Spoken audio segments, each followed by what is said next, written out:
Thank you, Lacey. There is a bit of background to that comment because she asked me earlier, is it all right if I read this out? And I said, well, if you like, but if you want to make something up, you can make something up as well. So she did. I've also got to call out Lacey for her strawberry shortcake, which was really quite awesome last night as well. And by the way, I'm still wearing my 80s earrings just to keep in the mood and the excitement of the moment. Thanks for joining us here in this session. Really appreciate your company. So, my talk is about effective innovation. So why innovate? Excuse me, I just need to put my glasses on. Firstly, innovation is crucial to realising Australia's largest economic gains. In Australia, it's estimated that a 5% improvement in material efficiency would result in a $24 billion increase to GDP. Secondly, the recycling sector currently generates 9.2 jobs for every 10,000 tonnes of waste as compared to the disposal sector, which is only 2.8 jobs. Oh, sorry, I turned that one off. Let me go again. Yep, okay. And thirdly, Australia must actively transition away from a linear economy to a circular economy to protect our land, water, ecosystems, oceans and air. Okay. Another good reason is that the National Waste Policy Action Plan also encourages innovation. Priority 3 talks about market development and support through innovation, reducing barriers and generating demand. And there is government support. The government support for innovation seeks to drive changes to the supply chain while working with industry to resolve challenges. And we all know a little bit about the circular economy and our shift from a make, use and dispose framework to something that's more circular, which is also a good reason to innovate and also to reach our 80% targets for resource recovery. So within this circular economy, where do we need the innovation to be implemented? Well, basically everywhere. We could be implementing smart AI, better sorting, better collections, and also, I think quite importantly here, where we would implement better products and better remanufacturing. And incidentally, that's also where we might start to think about redefining materials as resources and not as waste. So innovation goes a step beyond research. Research is the technical domain. It is the fundamental basic science and engineering research, whereas innovation is the creation of new technologies, products and services from the research, and it differentiates itself from traditional early stage research by applying a disciplined commercial-centric approach. There are a few more hurdles to get through before you go from research to true innovation. And one of them is called the Valley of Death. And the Valley of Death occurs at the transition between, occurs at the transition between original scientific research and the commercialisation of technologies. It can be due to a number of factors. It could be due to lack of funding, inability to prove a prototype, that is a lab model to a commercial model, or not understanding the commercial markets. And it can lead to the failure of an innovative project. I drew a fair bit of information for this presentation from some of my friends in the waste industry, and this one comes from the Skimmeter Group, led by Ali Abbas, and they have developed this innovation governance framework. And there's 3 aspects which need to be aligned in the innovation governance framework. So going from right to left, there is a technological readiness level, which is a decision-making tool to assess, guide and track the maturity of technical aspects of the innovation from conceptualization to deployment. It encompasses 9 distinct levels, progressively advancing from basic scientific observations to market-ready implementation. And in the middle, an environmental readiness level, which is a decision-making tool to assess, guide and track the maturity and credibility of environmental claims associated with technical innovations. And then thirdly, the commercial readiness level.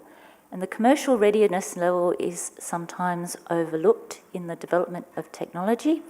It is a decision-making tool which guides and tracks a commercial opportunity. And it evaluates the commercial viability, focusing on market demand, competitive advantage, customer validation, frameworks and suitability for that to support revenue generation. In the Schemata Governance Framework guideline, they have developed this lovely visual. On the base, it escalates the technical readiness level, going from 1 to 9. And on the right side, we have the commercial readiness level escalating also from 1 to 9. So level 1 for the TRL, TRL 1 to 3, that first sector, goes as a scientific research approach to something that looks like it is feasible. TRL 3 to 6, validation to pilot stage. 7 to 9 is demonstrated in the environment and that has been proven. And then similarly, the commercial readiness level escalates from a basic commercial opportunity to a product launch and revenue generation. You can see that the commercial readiness level should always be greater than the environmental readiness level and technical readiness level, and also the value of death. Now, do you get this pointer? Up here occurs between TRL 3 to 7. So the optimal path is along this green line, which synchronises the development of the technology and the development of the market opportunity. I've prepared a few case studies just to illustrate. The first is from Close the Loop, and Close the Loop developed this product called Tonerplus.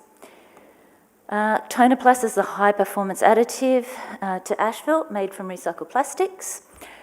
They encountered a number of hurdles along the way in developing this product, and their particular hurdle was with regard to the specifications in the asphalt roads industry. Steve was quite adamant the way to overcome these hurdles was through a great team who have a very good attitude, a very can-do attitude, but they also needed to align an asphalt company and a council to be able to test this product. And they managed to do that by calling in a favour from the City of Hughes because they had previously contributed to a number of circular economy activities, and they were able to assist. So in a way, Close the Loop had a product that was fairly well tested, but they needed to develop their technological readiness and also their market readiness, and did that through further implementation of their product. It's a hugely successful product. Probably a number of you have come across this Tonerplus before in your journeys. Steve hasn't always been quite so successful. This is a circular food project. It was the largest urban worm farm in Australia, and unfortunately he burnt a lot of cash before he had to shut this one down. The model was to turn local food waste into fertiliser using worms, and he said the reasons for failure were many.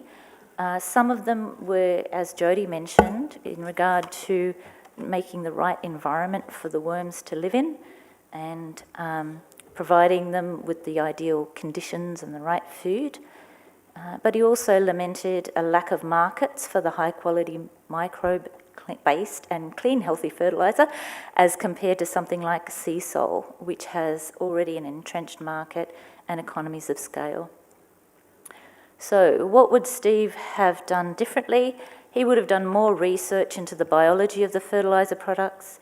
He would have worked out how to leverage scale, how to create an environment of more productivity for the worms.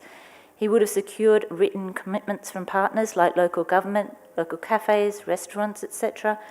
But he does say that just because the idea seemed timely and obvious, it doesn't mean that the market was ready. And just because the worm products were very good, it doesn't mean that they could be produced at commercially viable scale. So this illustrates quite well that idea of developing commercial readiness along with technological readiness.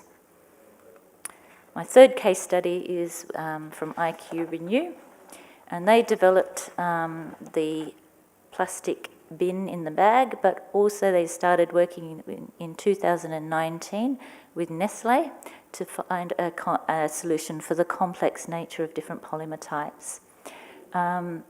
They wanted to realise this vision of collecting and reprocessing soft plastics. So it seems really easy when you say it like that, but it wasn't quite so simple. They needed to remove PVC from the blend. They had to find a way of sorting the soft plastics, and the different light fractions kept blowing off the conveyor. And there was also a bit of talk about money, because each innovator has to basically fund their innovation while the skeptics look on until they see that this process actually works. And so, you know, they're putting in decent dollars into something, whereas potentially, instead of having a grant funding that runs on rounds, there could be potentially an innovation pot where somebody goes to the EPA and says, what money could we use to assist us with trials? They also attributed their success to a group of dedicated people that recognised that a solution must be found. Okay, I just wanted to touch on the new New South Wales Resource Recovery Innovation Pathway. The concept paper for this came out in 2024. It was the result of a fair bit of consultation with select members of the sector, and that the consultation resulted in a number of barriers being identified in the waste sector for innovation. And the two most significant barriers were the time it takes to get through the planning and approval process, the consent and the licence, and also the burden of proof on the innovator to demonstrate their technology. So they've come up with these two stages for the innovation pathway. The first stage, stage 1, is the EPA publishing information on their website. They would publish their innovation position statement, and they'd also publish ways that the innovation can be supported, useful information about submitting a proposal and progressing a trial, and guidance and support for applicants. And then the stage 2, which is a bit more exciting, is the actual innovation trial licence. So the innovation trial licence could include a less onerous application than an integrated development, time and volume limits, criteria for risk, innovation and circular economy that must be met, and waste levy exemptions. They also committed to coordinating with the Department of Planning to work out how to broaden consent conditions for existing and new licensed facilities, and how to streamline the notification process for existing facilities. So basically it looks like this. The proponent develops an innovative idea. They self-assess their proposal against the innovation position statement, submits an expression of interest to the EPA through the website, and then the EPA assesses the EOI and determines the type and level of support needed to progress. So a case can be established and support allocated. Yeah. And the support might look something like this: support for sampling and trial planning, another method of support for trials and testing in partnership with industry or government, guidance through the licence variation process, and potentially subject to further scoping work, innovation, trial, licence application. Okay, finally, each good presentation should close with an inspirational quote. This one actually is part of the information that Steve gave back to me. I think looking back a couple of days back, Joe mentioned the difficulty of all these different types of materials. He's had his Sankey diagram and showed how waste moves through the framework, and it is extremely complex. And for me, that's a bit of a takeaway of, yeah, we do need to be able to deal with all types of materials and to innovate to be able to find end markets. However, that's not the quote. The quote is, some people make things happen while others wonder what happened. These are important times. The human species is at risk of extinction due to the majority being blissfully unaware that many planetary boundaries have already reached a point of no return. We must increase our investment in innovation that stops the species decline, the destruction of natural systems, and speeds our transition to the circular economy. Innovate or die, literally. Thank you.